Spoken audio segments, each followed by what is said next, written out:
सभी को शुभ दिन। कई वर्षों से हमें एहसास हुआ है कि नाश्ता दिन का सबसे महत्वपूर्ण भोजन है। क्या मैं स्पष्ट कर सकता हूं कि क्या ये सलाह 50 वर्षों के बाद भी लागू रहती है? मेरा एक सरल सवाल है, क्या आपको वास्तव में आज सुबह पर्याप्त भोजन की आवश्यकता है या बस इस घंटे आते हैं?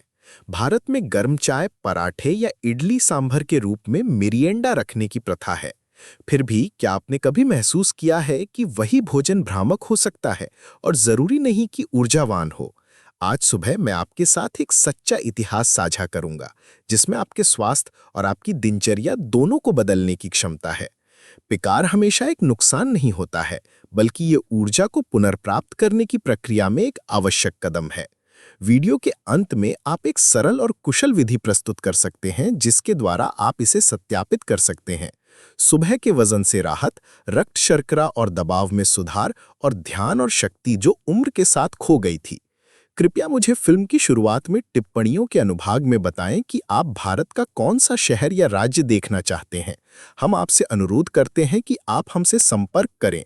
दरअसल हम उस सच्चाई को उजागर करने जा रहे हैं जिसे बहुत कम लोग जानते हैं, यानी कि इसे अपनाने से आप केवल 30 दिनों में अपने शरीर में आत्मविश्वास की एक नई भावना का अनुभव कर पाएंगे। स्टैन एकबर्ग एक चयापचय विशेषज्ञ डग को समझाते हैं कि जो अधिकांश लोग मानते हैं उसके विपरीत, हमारा शरीर 12 घंटे उपवास करने के बाद ऊर्जा के बिना नहीं रहता है। दूसरी ओर, हम इस समय का लाभ कोशिकाओं को साफ करने, हार्मोनल संतुलन में सुधार करने और शरीर में जमा वसा की मात्रा को कम करने के लिए उठा सकते हैं। अपने वर्षों के अनुभव में, विशेष रूप से मध्यम आयु और उससे अधिक के लोगों के साथ काम करते हुए, उन्होंने देखा है कि नाश्ता छोड़ने से रक्तचाप, शर्करा के स्तर और मानसिक स्थिति में सुधार हो सकता है। ये तब भी सच है जब नाश्ता छोड़ने का कार्य विचार के साथ किया जाता है। जब ऐसा होता है तो कोई भूख नहीं होती है, हम समय के अनुसार चलते हैं और हमारी भाषा भी स्पष्ट होती है। आगे वाले समय में मैं आपके साथ एक बहुत ही सरल विधि साझा करूंगा। आपको केवल अपने नाश्ते का समय बदलने की आवश्यकता है और आप अपने शरीर और अपने दिमाग में तुरंत अंतर देखेंगे। आइए हम आपको उन 5 सबसे महत्वपूर्ण परिवर्तनों का सारांश देते हैं जो आपके शरीर में हो सकते हैं। नहीं, ये कठोर आहार नहीं है, ये उपवास करने या भूख से बचने की तकनीक नहीं है। आपको अपने नाश्ते को दिन के मध्य तक स्थगित करने की आवश्यकता है, जिसे हम आपके शरीर के संकेतों के अनुसार खाने के रूप में संदर्भित करते हैं। यदि आप केवल एक काम करते हैं तो आप 30 दिनों के लिए खाना बंद कर सकते हैं। जिन परिवर्तनों के बारे में मैं आपको बताने जा रहा हूं, वे सभी वैज्ञानिक तथ्यों पर आधारित हैं। और अंत में मैं आपको क्या बताऊंगा, डॉक्टर स्टेन एकबर्ग के हजारों रोगियों से लेकर सुबह की ऊर्जा, वसा जलाना, रक्त शर्करा नियंत्रण और मानसिक स्वतंत्रता तक एक ऐसा परिवर्तन है जिसकी लगभग कोई भी कल्पना नहीं कर सकता था, लेकिन जो इस विधि को अपनाने वालों के जीवन में सबसे गहरा परिवर्तन बन जाता है। परिणाम स्वरूप आपको ये सुनिश्चित करना होगा कि आप इस फिल्म को अंत तक देखें। ये संभव है कि केवल 30 दिनों में आप बिना किसी दवा का उपयोग किए पहले से कहीं अधिक आराम, सतर्कता और मुक्त महसूस करेंगे। पॉइंट 5, सुबह में भूख कम और भारत में मॉर्निंग की शुरुआत आमतौर पर मीठे दूध की एक बोतल, मक्खन से भरा हुआ एक तला पराठा या एक पाइपिंग गर्म इडली सांभर से होती है। ये स्वादिष्ट और भरने वाला होता है, लेकिन केवल 2 से 3 घंटे के बाद कई लोगों को भूख, कुकीज, मीठी चाय या बहुत गर्म स्नैक्स की इच्छा का अनुभव होने लगता है। नहीं, समस्या खाने की नहीं है, बल्कि ये चयापचय प्रक्रिया के साथ है जो शरीर के भीतर होती है। जैसे जैसे हम सुबह कम समय में अधिक मात्रा में कार्बोहाइड्रेट का सेवन करते हैं, हमारे शरीर में इंसुलिन का स्तर तेजी से बढ़ता है। बालोट में पाई जाने वाली चीनी की मात्रा में तेजी से कमी के परिणाम स्वरूप तृप्ति की भावना पैदा होती है, जो फिर अचानक कम हो जाती है। लेकिन ऐसे भी दिन होते हैं जब अगर आप नाश्ता करना छोड़ देते हैं तो एक चमत्कार होगा। दूसरी ओर, वास्तव में मैंने केवल स्वाद और प्रथा के लिए खाया। घड़ी के अनुसार खाने के बजाय अगर आप अपने शरीर की बात सुनेंगे तो आपको पता चलेगा कि सुबह में आपने जो भूख महसूस की वो अपने आप गायब हो जाती है। तब स्वतंत्रता और द्वार खुल जाएगा। जो लोग अभी भी मौजूद हैं, कृपया टिप्पणी करें ताकि उन्हें पता चल सके कि वो इस समय मेरे साथ हैं। सुबह की ऊर्जा और मानसिक स्पष्टता को समृद्ध करना, जो चौथा बिंदु है। आयुर्वेद के सिद्धांतों के अनुसार प्राण, जिसे जीवन शक्ति के रूप में भी जाना जाता है, केवल भोजन के सेवन से प्राप्त नहीं होता है, बल्कि ये शरीर की जैविक घड़ी से भी जुड़ा है। जब सूरज उगता है तो शरीर सफाई और संग्रह की प्रक्रिया में होता है और इस समय एक भारी यकृत आंतों और रक्त परिसंचरण की शुद्धिकरण प्रक्रिया में हस्तक्षेप कर सकता है। इसीलिए अधिकांश आयुर्वेदिक चिकित्सक ये सलाह देते हैं कि मुख्य भोजन तब खाया जाना चाहिए जब पाचन अग्नि या अग्नि सबसे मजबूत होती है, यानी कि दोपहर में। जब हम देर से खाते हैं तो शरीर की ऊर्जा समाप्त नहीं होती है, लेकिन एड्रेनलिन और कॉर्टिसोल जैसे हार्मोन धीरे धीरे सक्रिय हो जाते हैं, जिससे मानसिक स्पष्टता में वृद्धि और खाने के बाद सुस्ती की रोकथाम होती है। आयुर्वेद के अनुसार इस राज्य को सत्व के रूप में जाना जाता है, जिसका अर्थ है शांति, स्पष्टता और मानसिक स्थिरता। आपके पास भी इस राज्य तक पहुंचने की शक्ति है। केवल वो क्षण जिसमें एक व्यक्ति कुछ घंटों के लिए नाश्ते से विराम लेता है।